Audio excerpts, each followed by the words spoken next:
Hi everyone, and welcome to the TL podcast.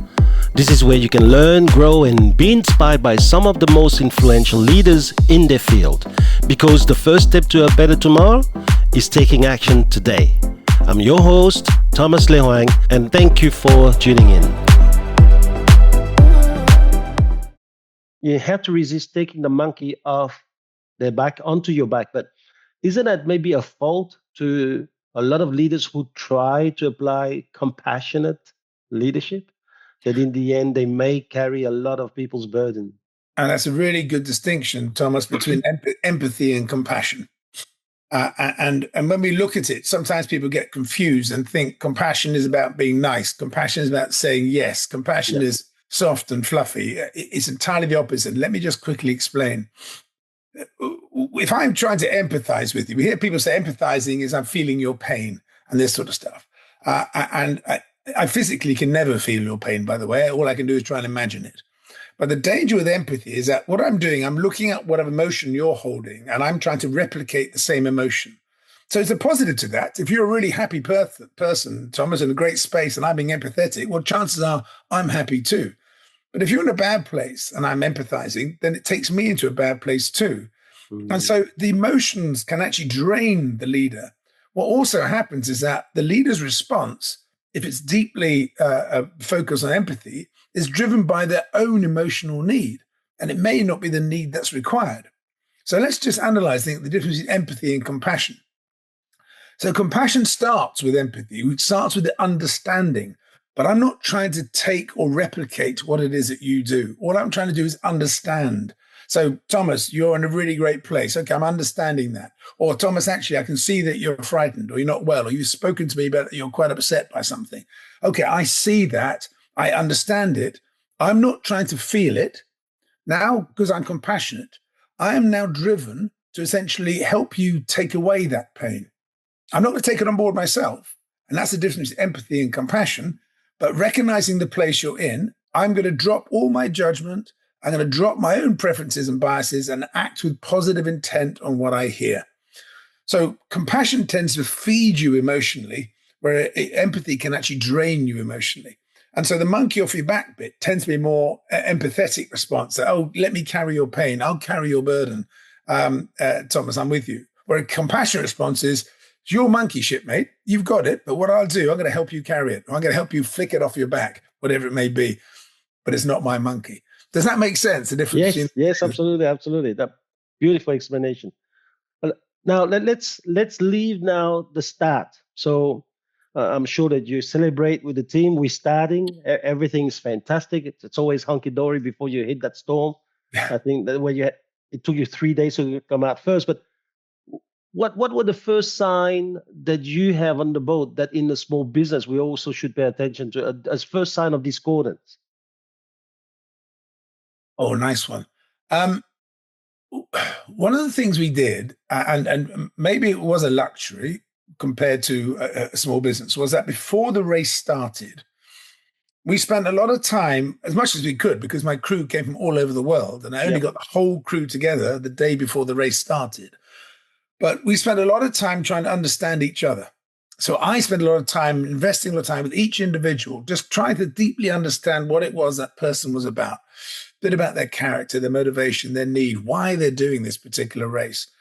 We then tried to get the teams together to share with each other. So before we left, we had a strong sense of understanding and mutual support. Now, it was never perfect because people will share so much. And to begin with, we may well hold up barriers where we won't be as open as we will later in a stronger relationship. And so what we also did was agree ways of working. Now, you'd have heard companies talk about, their company values and this sort of stuff, and they'll have it written on the wall behind them. They're very fine words, which may be integrity, honesty, openness, all that malarkey. Yeah. But they don't live it. And so it's meaningless. But we spent time thinking, how are we going to work together on the boat? What are the sort of simple rules we ought to look on? One of them was timeliness, for example. You imagine, it's 4 o'clock in the morning, you've been on a shift, on watch for 4 hours, and the person who had to relieve you is late? What does that say? It's disrespectful to start with, and it causes tension. So we had a few basic rules which it didn't break. and we spent a lot of time to understand each other. But there were always times when things didn't quite happen properly. And so what we also did was enable people to try and sort it out themselves if they could. If not, then it would come to me. A little example, if I might bring it on, and early in the Yeah. race too. There are different positions on the boat. And you can imagine on a boat, it's 72 foot long, which is a big boat in the marina. But trust me, middle of the ocean, 72 foot is very small indeed. But it's big enough that communication is quite hard. And the noise, as you can imagine, on a boat in a decent wind, in a storm, with the waves, the wind, the ropes and the sails rattling. So we had one bit where one of the person was back in the cockpit, the back end of the boat, wanted somebody up near the mast to pull on a particular rope. And it was the professor by the mast. And it was a young lad who used to work as stacking shelves for a supermarket in England called Sainsbury's. And his nickname was Tesco, which is a rival supermarket. And Tesco asked the professor, "Hey, professor, could you pull on this rope?" Nothing happened. And so he asked the professor again. And this time he raised his voice. Still nothing happened. Now he can sense that Tesco was slightly annoyed now. So now the third time he asked, you could hear the irritation in his voice. He said, "Professor, I need that rope pulled." And the professor just turned around and said, "I heard you first time." So I said, "Okay, right. So team, can we just stop there? What happened?" And I said, "So Tesco, what happened?" He said, "Well, the professor ignored me." And so it annoyed me. And I said, "Professor, what happened to you?" He said, "Well, I heard Tesco, but I was really busy. And so I was going to do it when I could." So I said, "Well, what was the problem?" All the problem was a breakdown in communication. If the professor had said to Tesco after the first shout, "Yep, I've got it, Tesco, let me just finish this first," all that tension would have gone. So what we did in that moment was use it as a coaching moment. So rather than me say, "Hey, Tesco, stop shouting, Professor. Hey, Professor, make sure you answer Tesco," we just said, "Well, how can we do that differently?" And actually, Professor said, "Actually, good point. I should have acknowledged Tesco." And Tesco said, "You know what? I should have seen that he was busy. I could see there's so much going on How there. nice. I should have How calmed down." nice. And we did it as a team. Now, this is a tricky thing, right? Let's say I'm running a small business and I'm very, very busy, and there's customers, there's things to do, there's orders, there's paperwork, there's always things to do. The danger is we're so busy, we do not make the most of those coaching moments. Or that would happen if, let's say, that was in a storeroom and Tesco had asked Professor to hand him something, and it created a tension, and there would have been an argument and a fight, and it wouldn't have got better. They would work together less well the next time. There'll be that feeling in the storeroom with other people thinking, "Oh, crumbs, there's a bit of anger there." But because I stopped, literally only for a few minutes, and actually made it a coaching moment, we now had a new way of operating. People acknowledged communication. People looked at other person's priorities, and it actually helped it all the time. So as a leader, all I'd encourage is you're never, ever too busy to stop to do a coaching moment if something's particularly happening there and then. I used to coach junior rugby, and rather than taking kids through drills, we said, "Let's play." And if something went wrong in the play, we'd stop in the play, coach it, and carry on. It's the same as a small business. What we need to do is make sure that we have the awareness as a leader and the confidence to say, stop, team, 3 minutes, come in, what happened? Right, what can we do differently? And then it moves on. It's such a powerful way of doing it, Thomas. Yeah, I can hear. I can hear that what you're talking about is that small issues, especially on the boat where it's a life and death matter. Small issues can poison relationships and communication. But Totally. in a small business, for example, like real estate, where what's at stake is my commission, and you now trying to make me compromise through compassion, and that means that I may have to lose part or all of the commission. People have got a different agenda now. Yeah. Okay. So this is an interesting point. So if we're trying to create a culture where we want this sense of a high performing team, the important thing in a business is that our processes and our reward mechanism has to support the culture. So I worked before with industries where everybody is paid on their own separate commission. And the leader's telling me that I really want this team to work closer together, but they're not incentivized to work closer together. They're Yeah. only incentivized. I'm incentivized to get out there, push you to one side, and grab the sell. I'm going to get my commission because, Yes. hey, you know what? I may really, really need it. Excuse me. And so what we've got to make sure happens that if we really want that strong sense of team, and even in real estate, and I'm working with a couple of sort of quite large global players now already, who also want to recognize the strength in greater collaboration. They've actually changed part of their commission structure. So yes, I still have my individual commission, but we have a concept of a joint reward. That as the business collectively goes well, there's a joint element that comes in. So I'm also now incentivized that processes recognize and reward the collaboration as well as recognize and reward my individual That is good. effort too. But it has to be aligned. We cannot, if you like, demand a culture of one aspect, and then all our processes and reward mechanisms feed a completely different way of behaving. So that is a critical part of it. It's not just about the words and the culture and the intent. How do we enable it to happen too? Right. Now, so we've already left. We've already confronted some challenges. We've already dealt with some issues.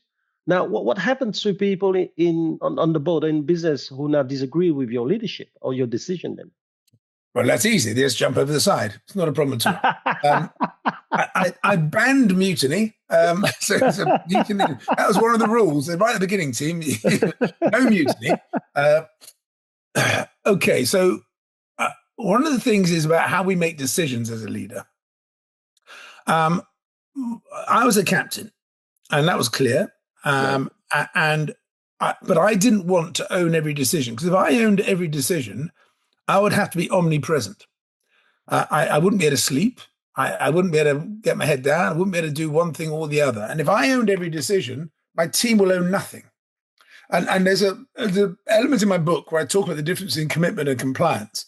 Is that if I'm a person who's hugely controlling, everything's got to come back to me.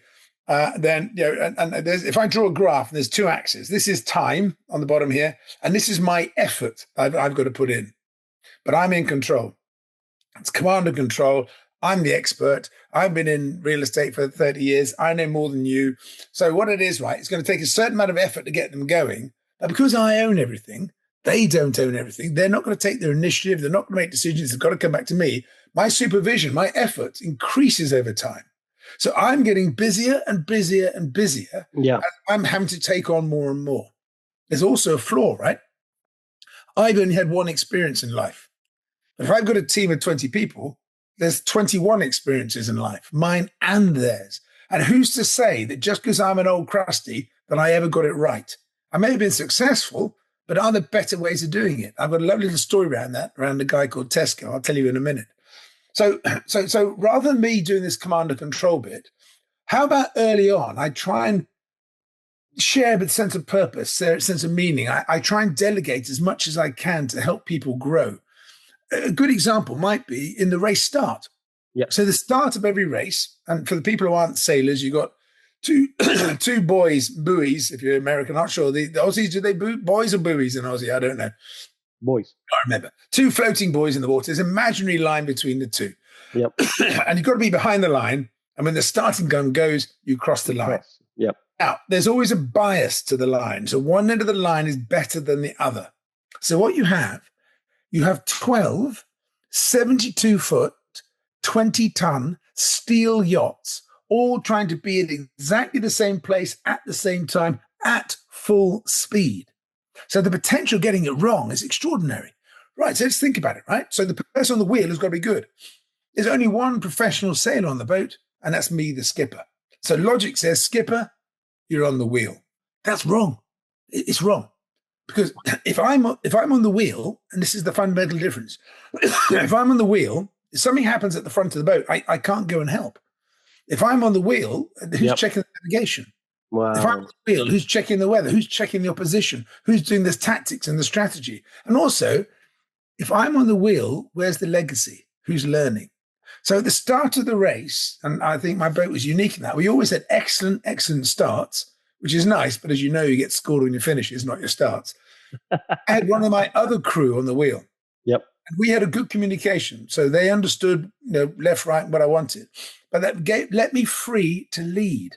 And this is a real challenge for all leaders. And this is a beautiful challenge. Don't do the job you can do the job you should do. Now, as a leader, and Thomas, you may be hugely experienced in real estate. You could get out there and you could close a deal. You can get it all sorted. But then if you're doing that, if your head is down, whose head is up?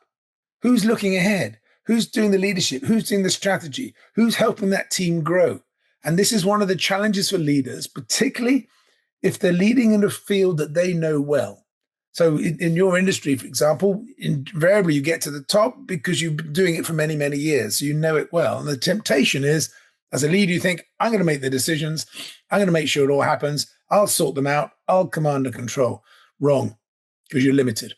So don't do the job you can do the job you should be doing. Wow. And as a leader, that's the leadership, that's the strategy, that's the compassion to your team, that's the legacy, that's the training, it's the bigger relationships, it's the more ambassador role, it might be the investors. And if your head is down, no one else is doing that. Do you question it that maybe you're leading a pack and their lives in your hands, where in a small business like real estate, we leading a small pack, and what's in danger, what's at stake is my mortgage? Yes, it is. So yes, it's not just your life. And actually, good point. So their life is in my hands, but my life is also in their hands, by definition is true. So the level of trust on a boat is enormous. So let's take it to a real estate business. Your success is actually the success of all the people who are working with you and for you. It's your ultimate success. Yes. If they're failing, or if they're a bunch of numpties, or they're not cracking the deal, then actually that isn't success for you. Likewise, their success is tapping into your experience, into your knowledge, into your leadership, and you're helping them grow. So what we need to look at is the principle of mutual success. I'm not the owner. I'm just trying to beat them up and squeeze as much out of them as possible and then discard this empty husk of a human on the wayside as a broken person. I could do that, and that leadership exists without any doubt at all. And I see it in industry. But it's much better and much more sustainable, and much more long-term, and actually much more enjoyable that actually if I feed the person rather than empty the person. Because actually, guess what? The pot's going to get bigger then. We're going to do much better. And in the joy of looking at their success, my success will come. I once met this lovely chap who wasn't sure what to do at the end of university. And a friend of his had an idea. And so this chap said, I tell you what, I'm going to help your idea be successful. And I don't want any money, but give me whatever shares or whatever you think is right. And he says, I'm going to make you a millionaire. And what he then decided, you know what? That's my purpose in life. I'm going to make other people millionaires. As a result, he's an older gentleman now who is quite clearly a billionaire, having made hundreds of people millionaires in their own right. And every time he's never said to them, I demand X, I want this. He just said, you share with me whatever you want to share, but my success is your success. And I love that attitude. Wow. Okay. That's deeply compassionate, isn't it? Understanding with positive action. And the danger is sometimes, Thomas, on that one, that we get so focused on our own outcome, what we want to achieve, that we forget about helping other people in their path. And one of the beauties of compassion, I mentioned earlier, that empathy can drain you, compassion can feed you, because you're trying to do good to other people or other situations. If ever you're in a bad space yourself, or you're feeling low, or you're feeling miserable and depressed, whatever it may be, unmotivated, my encouragement is go off and do something good. Even if it means, right, I'm really low, my business is failing, I've got no money, I've got no time, my family are annoyed with me, my dog even hates me. And you know what I'm going to do on Monday? I'm going to go and volunteer at a local shop, or I'm going to go and work in a soup kitchen. And I'm actually going to give more of my time, but to other people. And what we find then, there's so much research around this, by the act of compassion, which is towards others, feeds you. So you then end up in that positive mindset, that positive spirit. So as a business leader, if things aren't going right, the temptation is to bring in more and more controls. Oh, right, the business is failing. Right, I need more reports. I need to know how many calls you're doing. I need to know how many of this you're doing. I need to know that. I need more and more information, more data. And there's a lovely expression saying that you don't fatten a pig by measuring it. You actually have to feed the pig to make it fatter. And And and the danger, Thomas, is that as the pig is struggling, all we do is keep measuring it. And but what we've got to do as a leader when things aren't going right is the opposite. There's a counterintuitive bit. It's not more measures, it's more feeding. How can I help you grow? How can I help that happen more? How can we break this ice of the misery of what we're doing? Quick, let's go out and go and grab a meal together. Let's have a bit. Let's go for a walk. And let's just change the attitude into a positive one. Now, team, we're going really bad. It's the worst month we've ever had on record. So Monday, we're all going to go and work in a soup kitchen. And just do something different and challenge the thinking. Because if it's the worst month on record, and guess what, team? Next month, we've got to do better. I'm going to put you under big pressure, and I'm going to measure how many calls you do, how many responses you get, how many times you're out there, how many miles your car does. All you do is shrink it even further. Yes, yes. I didn't know that on your board there was a doctor and a vet. Yeah, yes, exactly. Yes, exactly. Feeding the pig, exactly. But it's an important point about compassion, and you're quite right. I mean, my book was published in 2014, and it was the first book ever on compassionate leadership. Now, as you know, the shelves are filling, which is a good thing because people are realizing actually it works. Because compassionate leadership is the route to commitment, and commitment is performance. So don't chase performance, work to gain commitment. And all these aspects of compassion sometimes may seem counterintuitive. They may seem, you know what, that's actually harder than I thought, because that means I've actually got to get to know Thomas well. I've got to invest my time and effort to understand not just the fact that, yeah, okay, can you sell, can you not sell, but why are you selling? Thanks for listening to the TL podcast. If you enjoyed today's episode and want more inspiration like this, don't forget to subscribe. We'll see you in the next one.